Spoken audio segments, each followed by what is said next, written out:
Benedict, ano-ano na ang mga tinalakay ng Senado para sa pagpapasa ng panukalang Anti-Political Dynasty Bill?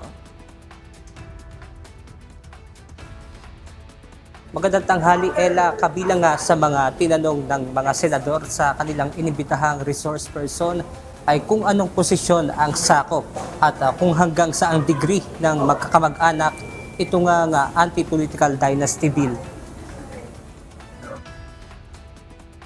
Tinatalakay ngayong araw ng Senate Committee on Electoral Reforms and People's Participation at Committee on Constitutional Amendments and Revision of Codes ang pagpapasa ng panukalang Anti-Political Dynasty Bill. Ayon kay Atty. Christian Monsod na dating miyembro ng 1986 Constitutional Commission at COMELEC Chairman, nararapat na mula sa barangay level hanggang sa national position ang saklaw ng nasabing panukalang batas.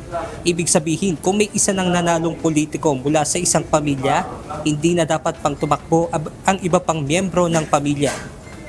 Sinabi naman ni former Associate Justice Adolfo Ascuna na dapat din ay saklaw nito hanggang second degree na magkakamag-anak. Ayon naman kay Senator Risa Hontiveros, malinaw ang epekto ng dinastiya sa politika dahil inahihina nito ang check and balance and accountability, lalo na sa pondo ng pamahalaan, kahirapan at political violence.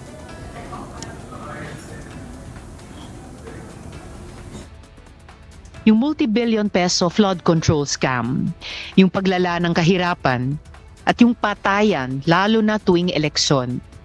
Lahat ito ay konektado sa binusog at pinalala ng political dynasties. Samantala, nagpahayag naman ng pagsuporta sina Senator J.B. Ejercito at Senator Erwin Tulfo sa pagpapasa ng Anti-Political Dynasty Bill. Aminado rin ang mga nasabing senador na parte sila ng political dynasty.